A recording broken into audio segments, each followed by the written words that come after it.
Lately, we've seen a big rise in adults getting diagnosed with ADHD, with autism, and often right after their kids are.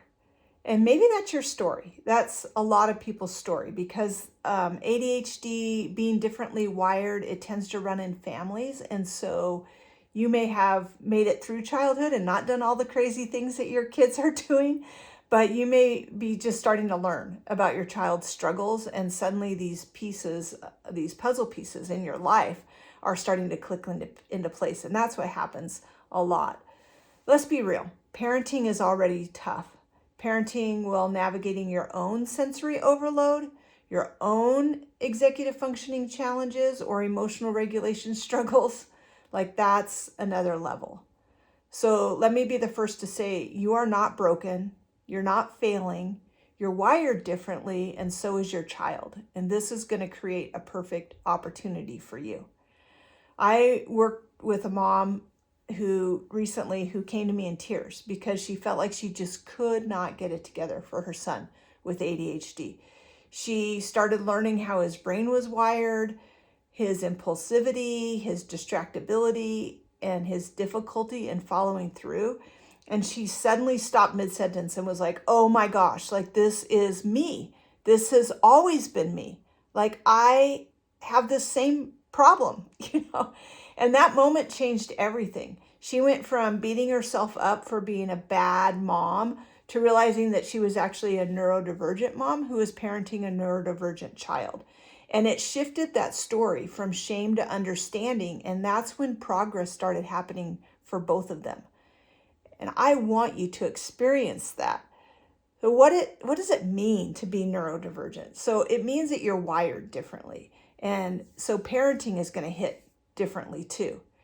It may be that keeping routines is really hard for you because your executive functioning in that area is hard. And there may be other places where you compensated because you're an adult and you had to get through things. And I've talked to a lot of neurodivergent parents that are just finding out that this is how they were, and they've went through school, they went through high school and college, and some of them have secondary degrees, and they're like, oh, this makes sense now.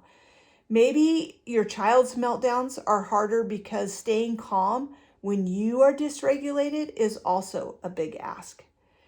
And also, let's not forget the strengths about being neurodivergent because that's part of it too. So many neurodivergent parents I meet are incredibly creative, empathetic, determined. They notice details that other people miss. They get their kids on a level that many people can't. And they understand what it's going to take once they are kinder to themselves, what it's going to take to help move their kids. Because when you're just frustrated with the way they're acting, and a lot of people, when they see their kids acting out in ways that maybe they wanted to act out or were acting out as a child, they get scared and they also are annoyed with it. But this helps them to understand their child and to help them to move through it in a different way. So there was a dad I knew that had ADHD, and he hated the chore time. Like he kind of wanted the kids to just go do it, and they weren't doing it. And he remembers when he was a kid that when his dad said to do chores, like he just did it, right? Like he hated it, and he didn't do that great of a job, but he didn't like it, right? So the way that I teach parents to do chores is we do it together. This dad just hated the monotony of it. So instead of nagging his kids, he made chores into games, races, challenges, even silly point systems. And at first he thought he was covering up his own weakness, but something amazing happened. The kids actually enjoyed it, and chores became... That dad's ADHD brain was not a liability. It was the very thing that allowed him to turn a power struggle into a playful moment. And that's the kind of strength that we often overlook. So here's the good news. The tools that help your kids are the same ones that are going to help you, and you can practice them together. So the first one that comes to mind is regulation. If your child is melting down and you're melting down, it's not going to work. And you know that, but by the end of the day, that can be really, really hard. So sometimes that means that you're going to take a pause. You might go for a walk. You might show them, use headphones, deep breathing. It's not weakness, it's modeling regulation. The other thing about this that I want you to understand about regulation is when I'm helping parents to learn how to co-regulate their kids, there's a period of time where the kid's brain has to calm down. And sometimes, depending on how escalated they are, it's going to take about 20 minutes. During that 20 minutes, I'm helping you as the parent to know how to get yourself calm so your brain is calming down too. It's not that you have to come into every situation perfectly calm and able to handle it. You can both of you have to get you, but you are going to lead the way. You are the one with the fully functioning brain, even if you're neurodivergent. And so you're the one that's going to have to take a step back or take a pause and then step into that situation and to be calm and to help your child's brain to follow your cues. And that's a different picture than just thinking that you're going to tell your child or that you're going to come from this calm place and that somehow your child's just going to magically calm down or that you're going to magically calm down. So it's giving yourself that time. There's tons of executive functioning hacks. There's visual schedules, there's timers, there's checklists. And these are not just for kids, they are lifelines for you as the parent too. So when I have parents set up a schedule, when I have them use visual timers, all this stuff, like I get a lot of pushback, not from the kids, but from parents, especially parents that have ADHD or, diagnosed or not. They are like, this is too hard, I can't do it. But it's so important because you have to be at whatever level you can, executive functioning brain for a lot of members of your family. And so you need these hacks as well. So they're not just for kids, they're for parents too. I knew one mom that would set Alexa reminders for herself and her son, and they both got out the door calmer in the mornings. And that's a big win. Small routines. You're going to pick one routine like bedtime and you're going to anchor it with predictable cues. You don't need 20 steps. Your child doesn't need 20 steps. You just need enough predictability that your brains can rest and you're going to do the same thing. I like to have about 3 things. Like you come in the door from school, your backpack goes here, your shoes go here, we have a snack. Whatever it is, not a lot of questions, not a lot of making decisions. Whatever routines you pick, they're going to be small and they're going to be very consistent. What do we do every time we get home? Here's what we do. What do we do in the morning? We do these things. And are you going to have to repeat it over and over? Yes, you will. And it's going to be great because it's very simple. And for my son, we used a card and it had those 3 things on it. Did he still get angry sometimes? Yes, because he didn't do it or he didn't want to do it or whatever it was, right? I also want you to have compassion. I want you to practice having compassion over perfection, compassion for yourself, right?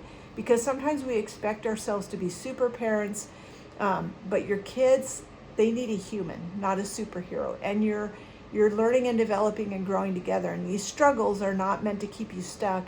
It's part of learning and growing. And how are we going to do this? How are we going to do this as a family? And then really look for those connection moments.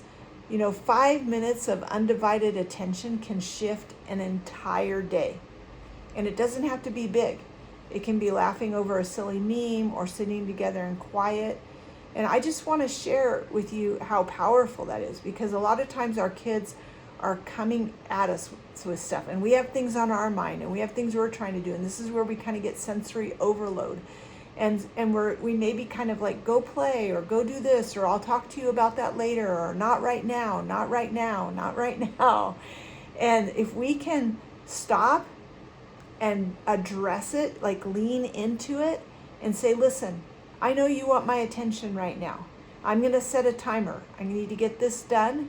I'm going to give myself 10 minutes. If you can give me 10 minutes, well, you're doing X, Y, or Z, and give them exactly what you want them to do, then I'm going to do this thing with you, whatever it is. Be very clear and hold yourself to that. Because how many times of adults do we tell kids, just a minute, and it's not a minute, it's 20 minutes later or whatever it is. And so they do go and they go play or they do that thing and we keep pushing it, right? Like if they go for that 10 minutes and leave you alone. Don't try to squeeze in more. Stay committed to that connecting moment that's going to happen when that timer goes off. If you can do that for yourself, that is going to build their trust and their sense of security in you doing that for them and helping them through that. It's so powerful, so powerful. One of the hardest parts of being a neurodivergent parent is feeling like the truth is you're not. And there's a lot of podcasts with parents that are dealing with neurodivergent issues with their kids, and they're saying that they're different as well. There's a whole community of parents just like you, and if the numbers keep rising, there's going to be more. And they're trying to find their way without judgment. And I have a group for you that is amazing, and it's a parenting group. It's called The Playroom.